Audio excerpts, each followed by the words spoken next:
Shalom, shalom, peuple de Dieu. Bonjour, bonsoir. Bonjour, comment vous allez? Comment vous allez? J'espère que vous allez bien. J'espère que vous allez bien. Et ça fait très longtemps que nous avons fait ce live. Ça fait très longtemps. Shalom, shalom, maman Sandra. Que Dieu vous bénisse, maman. Content de vous retrouver encore dans notre page sur ce live. Et merci d'être connecté. Merci d'être connecté. Que Dieu vous bénisse, maman. Alors, comme on était en train de dire, ça fait plusieurs jours où on n'était pas connecté. On n'a pas eu à faire la suite de ces enseignements. Alors aujourd'hui, il a plu à Dieu que nous puissions encore nous retrouver en ces lieux, en ces jours, comme d'habitude. Alors, pour partager la parole de Dieu. Pour partager la parole de Dieu. Alors, nous sommes là pour partager la parole de Dieu. Je vous prie alors que vous allez recevoir cette parole, de partager aussi la vidéo, d'inviter aussi les gens à aimer la page et la prédication. Je sais que ça bénira quelqu'un. Je sais que quelqu'un sera béni par ces messages. Je sais que quelqu'un sera béni par ces messages. Alors, ce cantique veut dire « Je ne suis plus esclave, je ne suis plus esclave, je suis maintenant libre. Je suis maintenant libre et je suis enfant de Dieu. Je suis devenu enfant de Dieu. » Et que ceci soit une déclaration pour nos vies. Comme j'étais en train de dire, ce cantique est en train de dire que je ne suis plus esclave, je suis libre et je suis enfant de Dieu. Alors, que ceci soit comme une déclaration, dans nos vies, que nous puissions être toujours libres, car la Bible dit que si le Fils vous a franchi, vous êtes réellement libre. Et je sais que Jésus-Christ nous a affranchis et nous sommes réellement libres. Nous sommes réellement libres. Nous sommes libres. Alors, plus rien ne peut nous retenir, ni les sorciers, ni le diable lui-même peut nous retenir, car nous sommes cachés en Jésus. Nous sommes cachés en Jésus qui nous a affranchis, Rabba Shaya. Alors, sans plus tarder, nous sommes dans notre sixième église. Nous sommes dans la sixième église. Alors, on a eu à parler sur d'autres églises, les 5 autres, et nous tendons déjà vers la fin. Ça, c'est l'avant-dernier. Alors, aujourd'hui, nous allons parler sur l'église de Philadelphie.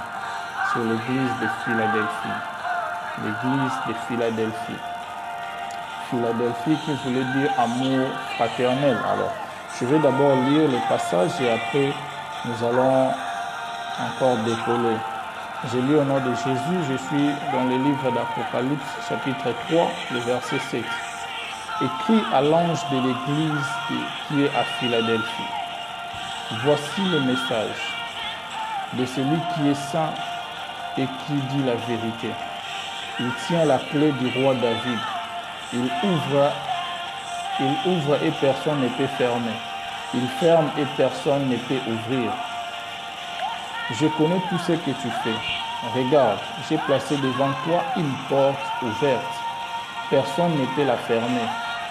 Tu n'as pas beaucoup de force, pourtant tu as gardé ma parole et tu n'as pas dit que tu ne me connaissais pas.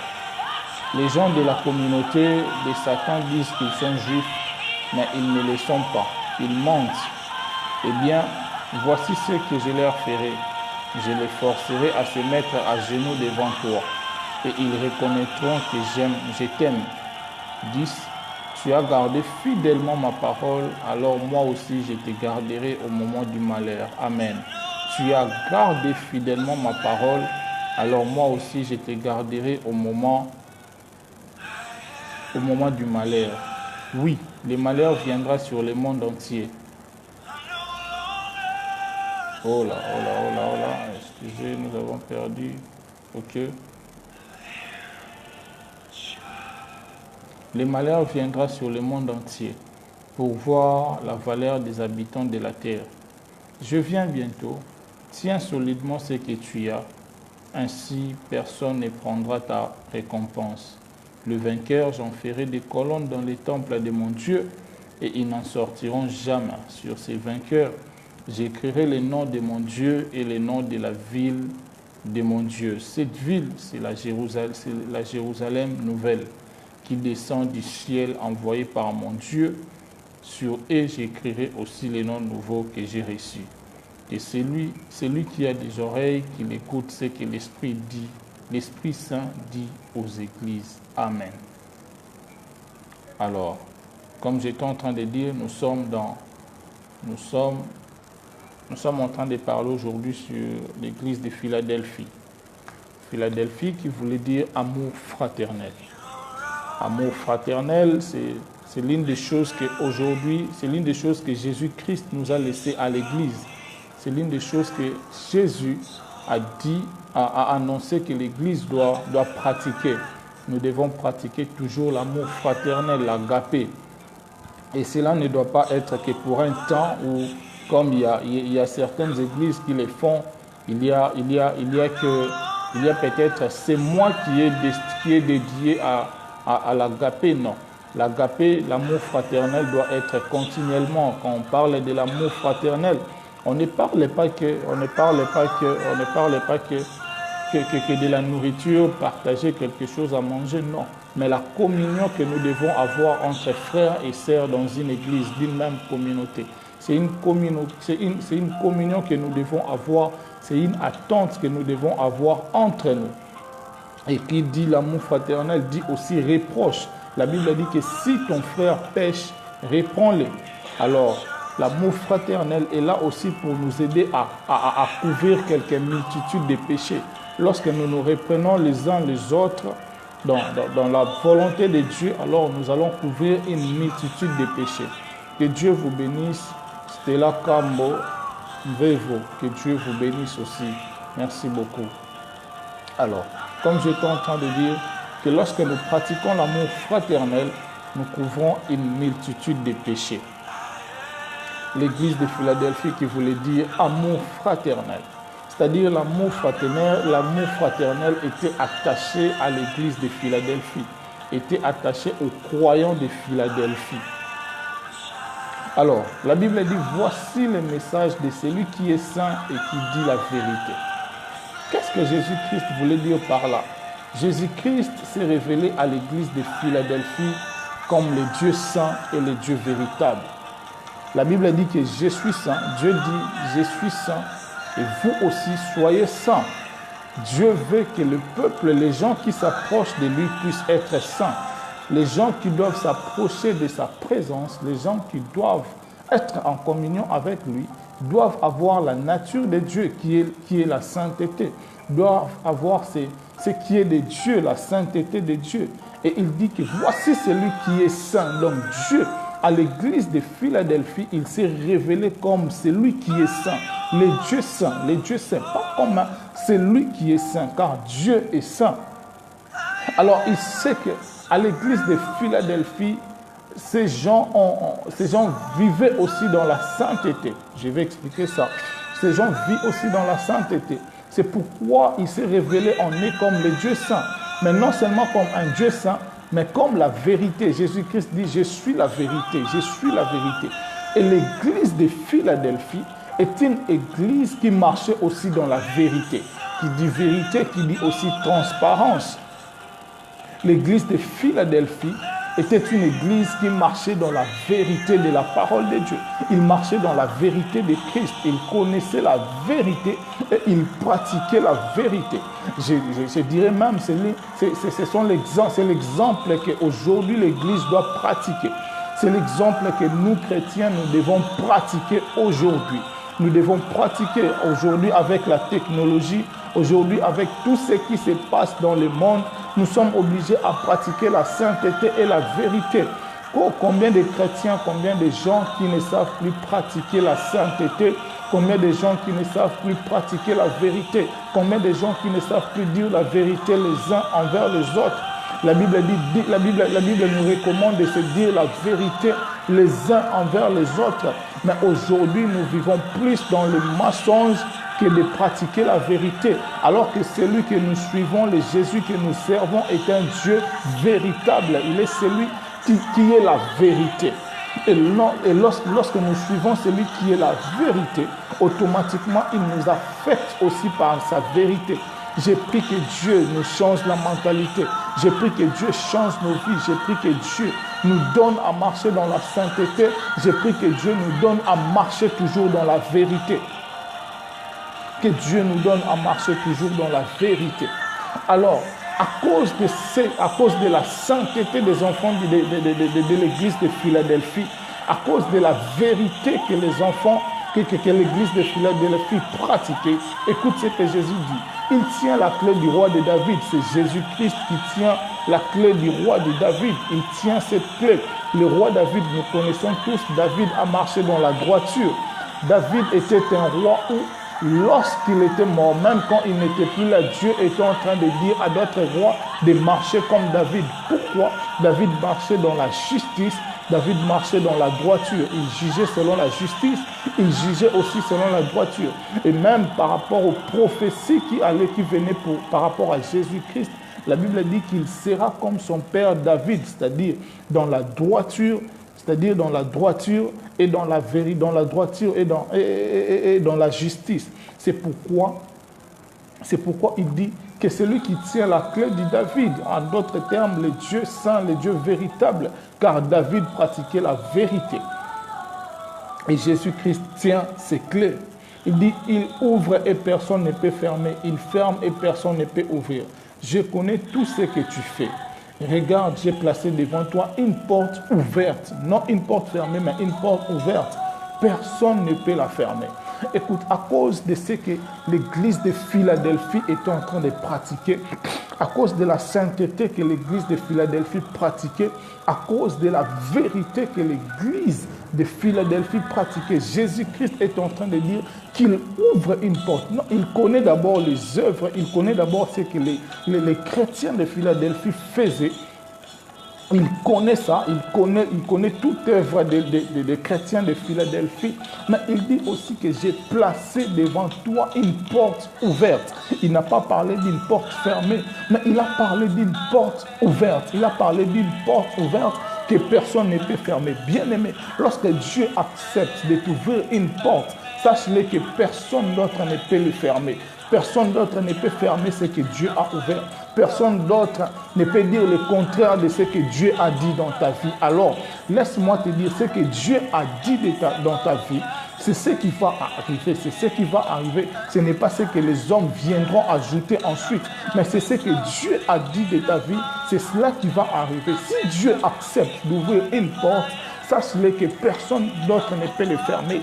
Nous le savons tous. La porte a une importance. La porte est toujours très importante. Dans une maison, la porte est toujours très importante. Pratiquement, lorsque tu es dehors et tu veux entrer dans une maison, tu passes par la porte. Même si tu entres par la porte du salon, écoute, j'aimerais dire ceci. Lorsque Dieu accepte d'ouvrir une porte, sache-le que dans cette porte, il peut y avoir plusieurs portes à l'intérieur. Par exemple, quelqu'un qui entre dans une parcelle, il ouvre la portail. Et dans ce portail, avant d'accéder dans d'autres pièces de la maison, il doit entrer dans une porte. Par exemple, il commence par les salons. S'il veut accéder dans les chambres, il va encore aller dans une porte. S'il va aller dans la cuisine, il va ouvrir une porte et partir. À moins que ce soit des maisons qui n'ont pas de porte, tout est dans l'ensemble comme ça. Mais si c'est une maison bien organisée, il y a toujours d'autres portes à l'intérieur. Et c'est ce que Dieu fait. Si Dieu sait qu'il t'ouvre une porte de voyage, sache que Dieu a aussi la capacité d'ouvrir une porte de documents. Sache que Dieu a aussi la capacité d'ouvrir une porte de travail. Dieu a aussi la capacité d'ouvrir même des portes que tu ne pensais même pas. Alors il dit, je mets devant toi une porte, mais sache que cette porte t'apportera aussi beaucoup de portes à l'intérieur. Il dit que personne ne peut fermer. Tu n'as pas beaucoup de force. Pourtant, tu as gardé ma parole et tu n'as pas dit que tu ne me connaissais pas. L'église de Philadelphie, la fidélité de l'église des chrétiens de l'église de Philadelphie était remarquable. Ils étaient une église fidèle. Leur fidélité était remarquable aux yeux de Dieu et aux yeux même des hommes, aux yeux de tous. Mais non seulement ça, l'église de Philadelphie savait garder la parole de Dieu. C'était une église qui avait peu de puissance, qui n'avait pas de puissance, mais qui savait garder la parole de Dieu. Aujourd'hui, nous avons des gens qui cherchent plus la puissance, qui cherchent plus les miracles, mais au lieu de rechercher la parole de Dieu. La Bible dit tout passera, mais la parole de Dieu ne passera jamais. Tout peut passer, mais jamais la parole de Dieu. Ce que Dieu dit ne passera jamais. Les miracles passeront, la guérison passera, les prophétiques passera, mais la parole de l'Éternel ne passera jamais. Alors l'église de Philadelphie, ils ont tout fait pour chercher. Ils ont tout fait pour chercher la parole de Dieu, au lieu de garder, au lieu de chercher la force, au lieu de chercher la force. La Bible dit que celui qui garde la parole de Dieu en lui, cette parole produit des fruits, cette parole porte des fruits en lui. Cette parole porte des fruits en lui. Cette parole porte des fruits en lui. Alors l'église de Philadelphie, ils ont cherché la parole de Dieu. En d'autres termes, ils ont cherché Jésus. Car la Bible dit qu'il est la parole. Au commencement était la parole. Et cette parole s'est faite chair. Cette parole s'est faite chair. Cette parole qui s'est faite chair, c'est Jésus-Christ de Nazareth, le Dieu que nous servons. Et ainsi, l'église de Philadelphie ont cherché Jésus, qui est la parole, au lieu de chercher premièrement la force. Ils ont cherché la parole de Dieu. Ils avaient peu de puissance. Ils n'avaient pas de puissance. Mais l'une des choses qu'ils avaient, ils avaient quelque chose qui ne pouvait jamais passer. Ils n'ont pas cherché ce qui est passager, mais ils ont cherché ce qui est éternel. Ils n'ont pas cherché ce qui est passager, mais ils ont cherché ce qui est éternel. Bien-aimés chers chrétiens, aujourd'hui, je nous exhorte à chercher ce qui est éternel au lieu de chercher ce qui est passager. Tout ce que nous voyons ici sur la terre sera passager, cela passera. Mais la parole de Dieu ne passera jamais. La Bible dit que sa parole ne passera jamais. Sa parole reste éternelle. Sa parole reste éternelle. L'église de Philadelphie, ils ont gardé la parole de Dieu et ils n'ont jamais renié Jésus-Christ. Ils n'ont jamais renié Jésus. Ils n'ont jamais dit qu'on ne connaissait pas Jésus. Même quand Pierre pouvait renier Jésus, mais les chrétiens de Philadelphie n'ont pas renié Jésus. Aujourd'hui, nous avons des gens qui renient Jésus. Renier Jésus n'est pas que dans les dires, mais renier Jésus est aussi dans ce que nous pratiquons, dans notre vie quotidienne. Plusieurs personnes, lorsque tu mens, tu réunis Jésus. Lorsque tu pêches, tu réunis Jésus. Régner Jésus n'est pas que comme Pierre est en train de dire que je ne connais pas cet homme, mais régner Jésus est aussi remarquable par la qualité de notre vie. Lorsque les gens voient que ta vie est conforme à Jésus, alors en ce moment-là, tu ne réunis pas Jésus. Mais lorsque les gens voient que ta vie n'est pas correcte, n'est pas comme Jésus-Christ marchait ici sur la terre, alors en ce moment-là, tu es en train de régner Jésus. Bien-aimé, alors que tu vas à l'église, tu as l'habitude de cacher ta Bible, que les gens ne voient jamais ta Bible, tu es en train de régner Jésus. Tu es en train de régner Jésus. Lorsque tu es chrétien, laisse que ta vie chrétienne soit remarquable. Laisse que ta chrétienté soit remarquable aux yeux de tous. Aujourd'hui, les Blancs nous ont aidés, les Blancs nous ont aidés à mettre nos Bibles dans des téléphones, dans des tablettes, dans les ordinateurs. Oui, mais n'oublie jamais de concevoir aussi ta Bible en papier, car les jours où l'application de la Bible sera détruite, bien aimé, alors nous allons nous recourir aux Bibles anciennes, aux Bibles de papier, bien aimé, car c'est une Bible qui ne sera jamais détruite par les systèmes électroniques, bien aimé. J'ai toujours ce témoignage de notre arrière-grand-mère qui avait sa Bible à Kikongo. Sa Bible est là datée. Lorsque tu vois la Bible, tu vois que c'est une vieille Bible, mais elle lisait sa Bible tous les jours. Elle lisait cette Bible tous les jours. Elle a conservé cette Bible. Elle en avait toujours. Elle en avait toujours avec elle. Elle en avait toujours avec elle. Alors, du fait que tu vas à l'église et que tu caches ta Bible, tu ne veux pas que les gens sachent que tu es chrétien. Des pères qu'ils vont t'appeler maman pasteur, papa pasteur, bien-aimé. Alors, tu n'as pas encore compris. Tu n'as pas encore compris ce qui est la puissance de recevoir Jésus-Christ dans sa vie. Bien-aimé, les chrétiens de Philadelphie, ils n'avaient pas de puissance, mais ils avaient Jésus. Ils savaient garder la parole de Dieu et ils n'ont jamais renié Jésus. Remarquez bien, ceux qui gardent toujours la parole de Dieu dans leur cœur ne réunissent jamais Jésus. Ne réunissent jamais Jésus. Ne réunissent jamais Jésus. Il dit encore, les gens de la communauté de Satan disent qu'ils sont juifs, mais ils ne le sont pas. Ils mentent. Eh bien, voici ce que je leur ferai.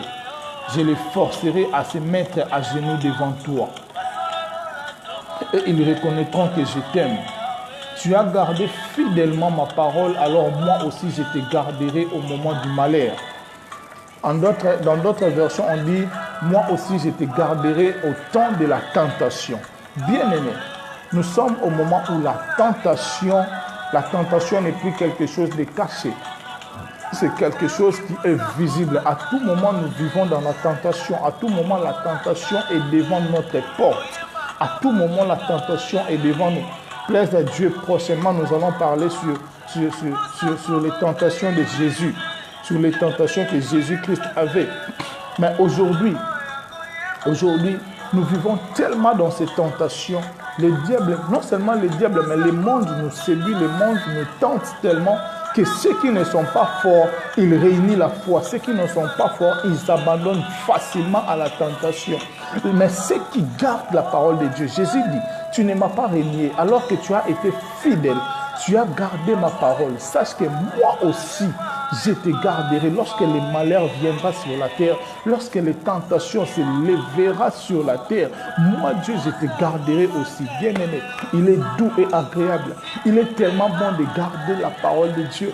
J'aime David, il est en train de dire, Seigneur, donne-moi à garder ta parole dans mon cœur pour ne pas pécher contre toi. Donne-moi à garder ta parole dans mon cœur pour ne pas pécher contre toi. Bien-aimé, garde la parole de Dieu. Garde la parole de Dieu. Lorsque la tentation se lèvera dans le monde, car elle s'est déjà levée. Lorsque la tentation frappera à la porte de ta vie, bien-aimé, tu ne tomberas jamais, tu ne tomberas pas. Pourquoi? Parce que tu gardes la parole de Dieu en toi. Cette sémence est en toi. Cette sémence est en toi. Jésus-Christ est en toi. Alors il te sera difficile de tomber parce que lui-même, il viendra te secourir. Celui qui a eu à passer par la tentation, celui qui a été tenté, qui n'a jamais tombé, il sait comment aussi te conserver à l'heure de la tentation et tu ne tomberas pas. Bien-aimé, pour ne pas tomber dans la tentation, gardons la parole de Dieu en nous. Garde la parole de Dieu dans ton cœur. Laisse que la parole de Dieu devienne ta vie. Que la parole de Dieu soit ta vie de tous les jours. Soit ta vie, soit ta vie. Que la parole de Dieu soit ta vie. Que Jésus-Christ soit ta vie, que Jésus-Christ soit ton quotidien, que Jésus-Christ soit ta priorité. Lorsque la tentation se lèvera, tu ne tomberas pas. Pourquoi? Parce que tu as gardé Jésus en toi. Parce que tu as gardé Jésus en toi. Même lorsque la tentation se lèvera dans le monde, bien-aimé, tu ne seras jamais atteint. Pourquoi? Parce que tu as gardé la parole de Jésus-Christ en toi. Il dit, je viens bientôt. Tiens solidement ce que tu as. ainsi personne ne prendra ta récompense. Bien-aimé, tiens ce que tu as, car Jésus-Christ est en train de revenir. Jésus revient bientôt. Jésus vient bientôt. Alors garde bien ce que tu as. Qu'est-ce que tu as? Tu as la parole de Dieu en toi. Tu as Jésus en toi. Alors garde Jésus. Ne laisse pas que Jésus soit en dehors pour frapper encore à la porte de ton cœur. Mais laisse que Jésus-Christ puisse habiter en toi. Laisse que Jésus-Christ puisse habiter en toi. Que Jésus habite en toi. Que Jésus habite en toi. Garde bien Jésus. Bien-aimé, garde bien Jésus. À cause d'un plaisir de 5 minutes, à cause de quelque chose, à cause d'une chose que tu peux te jouir dans 2 ans, bien-aimé, ne cherche pas à perdre ce qui est éternel. Ne cherche pas à perdre ce qui est éternel. Ne cherche pas à perdre Jésus qui est éternel. Laisse que Jésus-Christ puisse habiter éternellement dans ton cœur, dans ta vie. Dans ta vie, laisse que Jésus-Christ puisse régner. Car il y a une récompense qui nous attend. Il y a une récompense qui nous attend auprès du Père lorsqu'il viendra nous chercher. Lorsqu'il viendra nous chercher, il y a une récompense qui nous attend. Alors ne réunis pas Jésus. Ne réunis pas Jésus. Laisse que Jésus-Christ puisse habiter toujours dans ton cœur. Il dit, les vainqueurs, j'en ferai des colonnes dans le temple de mon Dieu. Ils n'en sortiront jamais. Sur ces vainqueurs, j'écrirai le nom de mon Dieu et le nom de la ville de mon Dieu. Cette ville, c'est la Jérusalem nouvelle qui descend du ciel envoyée par mon Dieu. Écoute ce que Jésus fait. Écoute ce que Jésus fera. Cette récompense qui nous attend. Il dit, j'en ferai des colonnes dans le temple de mon Dieu. Écoute, pratiquement des colonnes. Dans une maison, des colonnes jouent un rôle très important. Ça soutient la maison, ça soutient la maison. C'est comme un pilier, c'est comme le pilier qui soutient la maison afin de ne pas tomber. Et c'est ce que Jésus-Christ veut faire de nous. C'est ce que Jésus-Christ a dit qu'il fera de nous dans le royaume de son Père. Il fera de nous des colonnes. Il fera de nous des colonnes dans le temple de Dieu. Dans le temple de Dieu, il fera de nous des colonnes. En d'autres termes, il fera de nous des références. Il fera de nous des piliers des temples de Dieu. Bien-aimés, pour des vainqueurs, nous serons des colonnes de Dieu. Nous serons des colonnes dans le temple de Dieu. Mais non seulement ça, il dit, j'écrirai le nom de mon Dieu. J'écrirai le nom de mon Dieu. Bien-aimés, les vainqueurs auront le nom de Dieu en eux. Et auront le nom de Dieu en eux. Nous aurons le nom de Dieu que Jésus-Christ écrira en nous. Parce qu'on aura vaincu ici sur la terre. Mais non seulement écrire le nom de Dieu, même le nom de la ville. Le nom de Jérusalem nouvelle, le nom de Jérusalem nouvelle sera aussi gravé en nous, sera gravé en nous pour les vainqueurs. Pour les vainqueurs. Pour les vainqueurs. Il dit, sur eux j'écrirai aussi les noms nouveaux que j'ai reçus. Jésus-Christ a reçu un nom nouveau. Jésus-Christ a reçu un nom nouveau qu'il écrira aussi en nous. Jésus-Christ a reçu un nom nouveau qu'il écrira aussi aux vainqueurs. Bien-aimés, alors, cherche à être toujours vainqueur ici sur la terre. Cherche à être vainqueur. Cherche à être vainqueur. Alors que je m'en vais terminer,